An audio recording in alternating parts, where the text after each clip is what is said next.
네, 부산은 영화의 도시입니다. 그래서 저희가 매주 목요일마다 영화에 대한 얘기를 나눠보는 시간 준비를 했습니다. 제목을 영화의 바다 부산으로 정했습니다.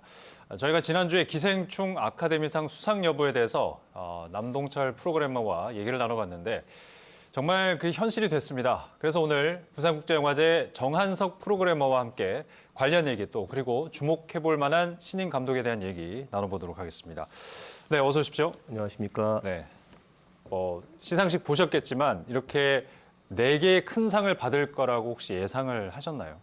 예상이라기보다는 기대를 했습니다만 그 기대 이상의 아주 큰 결과를 낳은 것 같고요. 예. 그 개인적으로는 그동안 성실하게 자기만의 독창적인 길을 걸어온 봉준호 감독에게 아주 큰 그리고 값진 선물이 된 날인 것 같습니다. 네. 그리고 국내 영화 팬들에게 큰 선물이 됐던 그런 순간이었는데 봉준호 감독의 수상 소감도 참 인상 깊었습니다. 가장 개인적인 것이 가장 창의적인 것이다. 마틴 스콜세이지 감독의 말을 인용해서 이렇게 얘기를 한 건데 감독의 창의성이 가장 잘 드러나는 게 또 이 영화 아니겠습니까? 맞습니다. 봉준호 네. 감독의 저 말을 사실은 지금 오늘날의 한국 영화 종사자들이 네. 모두 다 함께 경청해야 되지 않을까 싶고요. 예. 그리고 제가 일하고 있는 부산국제영화제 역시 그 좋은 영화의 발굴에 항상 앞장서도록 해야 되겠다라는 생각을 갖게 됩니다. 네. 그런 점에서 이제 오늘은 주목할 만한 네. 그 한국의 신인 감독 영화 한 편을 소개해 드리려고 하는데요. 예. 강동헌이라고 하는 감독이 연출했고요. 기도하는 남자라고 하는 제목의 영화입니다. 네, 오늘 정한석 프로그래머가 추천하는 기도하는 남자 어떤 영화인지 일단 짧게 영상으로 한번 보고 얘기 계속 나눠보겠습니다.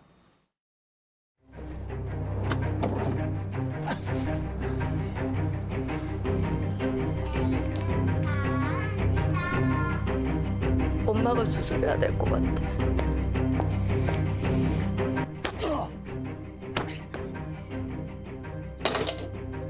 이렇게까지 견뎠는데 이 다음은 또 뭡니까? 네, 뭔가 30초 짧은 순간이었지만 매우 긴장감 넘치는 그런 전개가 이어질 것 같다라는 기대를 하게 되는데 이 기도하는 남자가 사실 2018년 부산국제영화제에서 이미 소개가 됐었고 그 당시에 뭐 관객들에게 호평을 받았다 그렇게 얘기가 나오고 있더라고요. 예, 맞습니다. 2018년 부산국제영화제 상영 당시에 예. 관객들에게 높은 호응을 얻었었고요. 네, 무엇보다도 그 참신한 소재와 인물형이 관객들에게 크게 전달된 것 같습니다. 네, 내용을 좀 말씀드리자면요. 경제적 어려움에 처한 개척교회의 한 목사와 그의 아내가 맞게 되는 일종의 도덕적 딜레마에 대한 이야기라고 말씀드릴 수 있겠습니다. 네, 개척교회 목사 역을 맡은 그 배우는 박혁권 배우이고요. 예. 그리고 아내 역은 류현경 배우가 맡아서 열연을 했습니다. 그렇군요. 이게 올해 상반기 주목할 만한 영화다. 또 문제적 영화로 손꼽히는 작품이다. 이런 지금 평이 있습니다.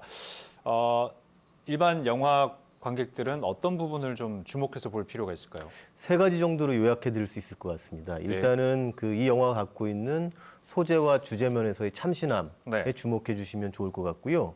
그리고 두 번째는 그 소재와 주제를 유능하게 다루는 이 신인 감독의 탄탄한 연출력과 네. 그리고 패기라는 부분에 좀 더 그 관심을 갖고 지켜봐 주시면 좋을 것 같습니다. 예. 영화 자체가 다루기가 쉽지 않은 소재를 갖고 있는데요. 네네. 그 소재 자체를 굉장히 강력한 스릴러처럼 보여주고 있어서 예. 매력적인 지점들이 많이 있으실 겁니다. 그렇군요. 그리고 세 번째는 그 박혁권 배우와 네네. 유현경 배우가 예. 연기하고 있는 그 연기의 연기력을 주목해서 보셔도 재미있을 듯 싶습니다. 네.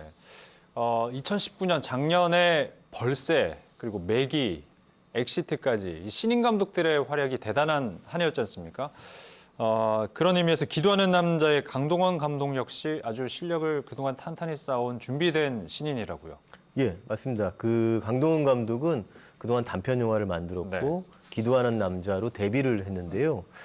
사실은 여기서 저희가 주목할 부분이 한 가지 있습니다. 예. 언급하신 작품들 중에서 특히 이제 벌새나 매기는 부산국제영화제가 발굴해낸 작품들이라고 해도 과언이 네. 아닌데요. 네네. 종종 이제 실력 있는 감독들이 두 번째, 세 번째 작품을 만들면서 이 제도권 내에 정착하다 보니 약간 실력이 무뎌지는 경향이 있습니다. 맞습니다. 근데 예. 바로 이때 저희가 봉준호 감독이 어제 수상 소감을 눈여겨서 들어야 할 이유가 있는데 네네. 이 신인 감독들의 어떤 개인성과 독창성이 죽지 않고 점점 더 자유롭게 뻗어나갈 수 있도록 한국 영화계의 환경이 조성되기를 바라는 마음입니다. 네.